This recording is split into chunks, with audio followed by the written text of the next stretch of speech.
Ahead for the NASCAR Sprint Cup Series, our coverage presented by Pennzoil. Before the engines fire, some more stories from pit road, beginning with Vince Welch. Well, Alan, Matt Kenseth is on the chase bubble. He's just 34 points ahead of 13th place. Is there pressure tonight? You better believe it. This team desperately wants to make the chase, as they all do, but what they cannot control is the variables of 42 other cars. The team's philosophy on the 17, prepare the best car you can and let your driver do his thing. And what better driver to turn it over to than a past champion? Dave? 13th is Kyle Busch, and right here at Atlanta, he broke a 147 race winless streak back in March of 2008. It wasn't his winless streak, it was a winless streak for the 18 team. And this team is important to Kyle. He needs their help to get these points. He's been a great motivator lately, and they are more behind him than they've ever been. Jamie? Of all the bubble drivers, Brian Vickers is the only one who has not made a chase. His chances right now looking good. Why? The last 6 races, he scored more points than anybody else. He finished 5th here in the spring, and that was better than the other bubble boys. Doc? All right, we'll keep an eye on those drivers as they pursue a place in the chase tonight through 500 miles at this track, one of NASCAR's fastest, the Atlanta Motor Speedway. Time to go trackside for the command to start engines. Ladies and gentlemen, boys and girls of all ages, please welcome back Brian Zuckerman, Senior Vice President, General Counsel, and Secretary for Pep Boys, as he delivers the most famous words in motorsports. On behalf of Pep Boys, Manny, Mo, and Jack, who want to be every NASCAR fan's personal pit crew, I'm here to say, gentlemen, start your engines! Slow down to the couple of other tires and all that kind of stuff. So, man, the game please. Behind. Okay, copy that. Yep, got you good up here. Fire when ready. With enthusiasm. Gotta love it. Gotta love it. All right, speaking of enthusiasm, for all of the rim riding, strategizing, and chase tallying over 500 miles in Atlanta, let's go up to the booth. Dr. Jerry Punch, Dale Jarrett, and Andy Petrie. Gentlemen, it's all yours. Thank you very much, Alan, and hello, everyone. Glad to have you with us here at Atlanta Motor Speedway for night racing for the very first time. You know, folks, counting tonight, just 2 races remain until NASCAR's version of the playoffs begin, what we call the chase for the Sprint Cup. And as you heard a moment ago, it is nail-biting time for a lot of drivers. There are 8 drivers separated by just 89 points between 7th and 14th in the standings. And guys, you've lived this pressure cooker before. What's the mindset and strategy like for these guys tonight? Well, as much as they want to pass it off, there is added pressure here tonight. There's always pressure in these races, but these guys trying to make their way into the chase. There are only 2 opportunities left. What they can't do is make any mistakes. These drivers and teams have to be on top of their game. No mistakes anywhere on the racetrack. They can't make any mistakes getting on pit road, speeding there, or getting into their pit box. They have to do everything correctly these next 2 weeks. And we've had so many cars this year that are still right in that bubble spot and have a chance to get in, and some that have a chance to fall out. And you don't want to be the guy, as a crew member, you don't want to be the guy that makes a mistake that takes your car out of it, especially this close to the end of it. There is a lot of tension down there. The guys are very nervous about this race. They want to get this one and the next one next week behind them and get in that thing. You know, there are still people who question whether race drivers are actually athletes, but consider this, folks. Tonight, Carl Edwards is going to try to compete for 500 miles with 2 broken bones in his right foot. Now, guys, I got to ask you, what concerns or issues could he have? Well, it's 500 miles. It's almost 4 hours of racing tonight, and Carl having to work the throttle here. This is a racetrack that once the tires get worn, it gets very slick. You have to really work the throttle. He's having to lift his foot on and off, not being able to pivot his foot. That's a big concern. You know, he's in great shape, but it could create a problem for him later on in this race. And the other thing is that these cars, to run fast with this car, you have got to run it out on the edge, and way out there, you got to really pedal it. You got to be steering it. It's going to be hard for Carl Edwards to do that and to make his car run as fast as he needs to. I think that they're going to have to set this car up a little conservative and have it where he can drive it a little more comfortable. Now, that's going to knock a little speed out. I think he's actually going to have some problems tonight being as competitive as they really need to be. In case you haven't heard, medically what Carl has is called a Liz Frank fracture. He has fractures of the 2nd and 4th metatarsal of his foot. In an NFL player, it would end his season right away. He wouldn't finish the rest of the year. But Carl is going to try to drive tonight and finish the 2009 season, but it may be very, very difficult. Well, why don't we talk to Carl, our in-race reporter, the driver of the Aflac Cancer Center Ford, who starts back in 14th spot tonight. Hey, Carl, Dale Jarrett, the ESPN. You have a copy? I got you, Dale. Hey, Carl, I'm going right to our mailbag, and our question is, have you made any changes to your car because of your broken foot? And it's a two-part question. Is it easier to compensate for the injury at Atlanta than tracks like Bristol or a road course like Montreal? And believe this or not, Carl, it comes from Mark in Columbia, Missouri. Now, this isn't your buddy that broke your foot, right? No, he might have changed his name, though. You never know. You know, that's a good question. We haven't really changed much. We lightened up the throttle springs a little bit, but my foot's feeling really well, really good. It worked well last night, and I thought it'd be better here at Atlanta, but it turns out with this tire and how tough it is to drive here, I'm working the throttle quite a bit, so I think this will be a good test for it. Carl, did you learn anything last night in that nationwide race, since it was the first time at night, that made you make any changes to your car from practice yesterday? You know, I didn't learn anything that made me make changes. What I learned was that the track still gets really slippery. You know, the track's still really, really tough to drive after a few laps, so not as big of a difference as I thought there'd be. You talked about the new tire that Goodyear brought here. Did that make you make changes to your car from what you had in the spring when you had a really good car? Yeah, it's a little bit different. It's a little bit better. You know, I think it's going to have a little bit more grip than the other tire, but you know, this track is just tough. That's what makes it so much fun. So really, I think that in the end, you know, that there might be more cars that can run a little bit faster because this tire is the way it is. It's got a little more grip, but it's still going to be a pretty tough race. All right, Carl, thanks a lot for talking with us. Have a great night. Now, Andy's going to talk to your crew chief, Bob Osborne. Hey, Bob Osborne, Andy Petrie in the booth. You got us? Yeah, Andy, I got you. How you doing? Hey, pretty good, Bob. With this car and this track being an unknown, racing at night, what kind of changes are you prepared to make to this car as this race goes on? Well, changes, I guess, are an understatement. We've got everything but the kitchen sink in it to be able to make changes tonight because we don't have any, you know, any experience racing here at night. So we're prepared, hopefully, for whatever happens. Okay, Bob. Well, good luck tonight, and hope Carl can race through this broken foot and bring you guys home a good finish tonight. Thanks for talking to us. Appreciate it, Andy. Thank you. I'm sure Carl will do a great job.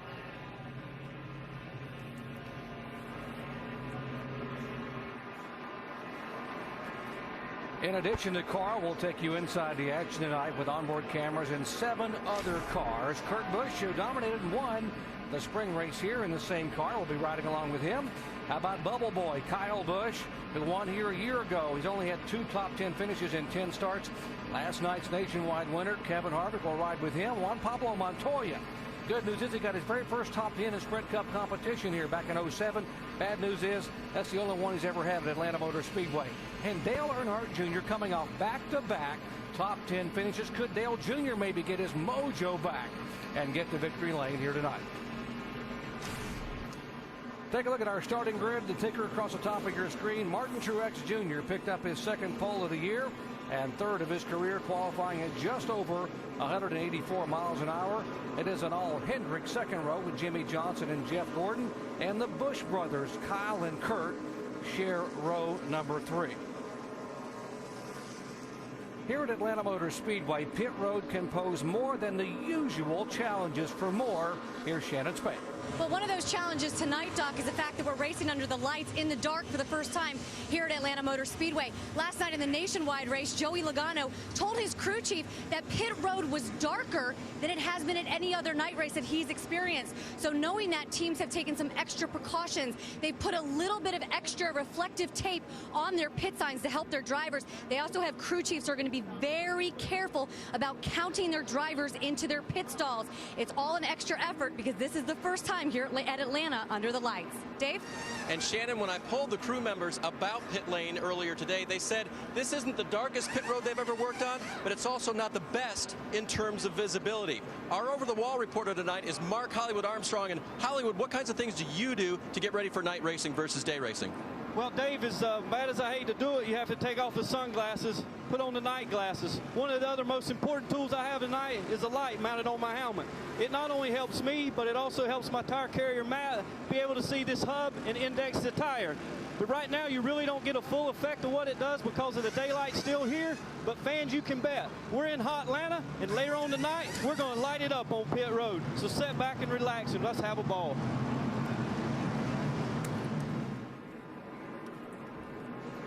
I think Mark is fired up a little bit here, ready to go on pit road, guys. Yeah, they don't call him Hollywood for nothing. He knows how to get it done on pit road, too. He's a great tire changer. Yeah, he does. That was good stuff from him, too. A lot of things that you kind of take for granted that change whenever you have a night race. And it's amazing here, the last 2 races we have run at Atlanta, the pit road has been the critical determinant of who won the race. Here's the 98 car, Paul Menard in before the green flag. Fuel now. Y'all help him with the hood pins. Going under the hood of the car. If they have a miss or something wrong, Paul just sent something with the car here. Paul making his 100th career start here in the NASCAR Sprint Cup Series. Still looking for that first win in the big series. Has won in the NASCAR Nationwide car. Pat's coming off a turn 2 right now. These guys put the hood back down. Cody Glick, all the bar hooked up, all that right here where you stand on pit walls where I'm at. All right, let's go ahead and go, guys. Let it go. Let it go. So he will hustle down and try to catch up to the field down the back straightaway. Well, folks, stock car racing in the South had been a Labor Day weekend tradition for over 50 years at the famed Darlington Raceway. And a few years ago, it went away.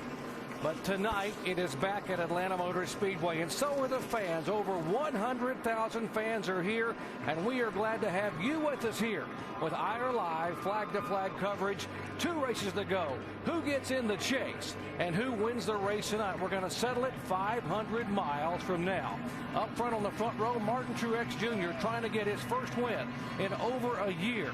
Side by side, Casey Kane has had miserable luck here in the fall race.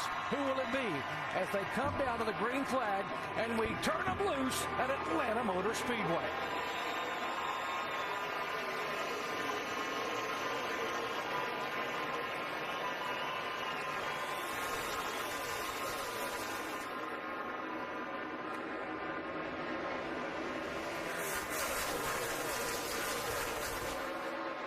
Kurt Busch up very high on the outside in the same car he dominated with back in March. But it is Martin Truex Jr. coming out of turn 4 who should be able to hold on and lead lap number 1. Kurt Busch looked like he was shot out of a cannon off of turn 2. Up on the high side right off the bat. Big run on the outside of Jimmy Johnson right here. Well, we'll see that high line work quite a bit tonight, especially as these guys get a few laps on the tires. It's normally not the preferred line early on. But Kurt Busch really got a run. Has to fall in behind Jimmy Johnson down the back straightaway. His brother Kyle Busch there challenging for that 5th spot with Jeff Gordon. Across the top of your screen, the green along the side of those names of the drivers indicates those that are in the top 12 right now in the points. The yellow indicates drivers that have a shot to get there. And, of course, white indicates those that have already been eliminated from chase contention here in 2009.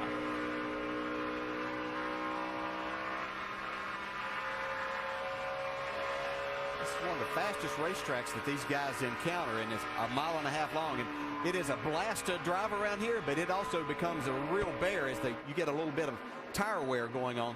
Yeah, they ran a 30 and a half second lap there. The last lap in a 20 or 30 laps, you'll see that drop off a couple of seconds even. When the car starts sliding around, tires start wearing. See them running around on the bottom of the racetrack right now. They'll start moving up all over this racetrack, and that's what I love about Atlanta. You can race everywhere, all over this racetrack. Yeah, we see them already spreading out here. You see guys up around the top, some guys running the middle. There we are, 3 wide coming off of turn 2. And what a surprise, it's Juan Pablo Montoya, huh? Man, making a nice run, too. We mentioned Montoya's very first career top 10 in NASCAR Sprint Cup came at this racetrack, and although he has run well, he has not had another one since. And here are the Busch brothers side by side. Well, this is a big night for Kyle Busch. He doesn't want to have to make up a huge deficit going into Richmond next week. So he knows that this is his chance to try to get himself situated in that top 12 and have a chance to win a championship this year. See Jeff Gordon there. His car was really good in practice yesterday. I talked to a number of people that said that Jeff Gordon might have or does have one of the best 3 cars in practice through yesterday. Now we know we're racing at night. One of the hottest drivers of late is this 83 car, Brian Vickers. He's showing up in the picture behind Kurt Busch right here working the high side. And he has been on fire here the last few races. Yeah, and you watch him now. Remember Michigan where he won just a few weeks ago. It took his car a few laps to come in, but once it did, he really made that high line work, and it propelled him to victory lane.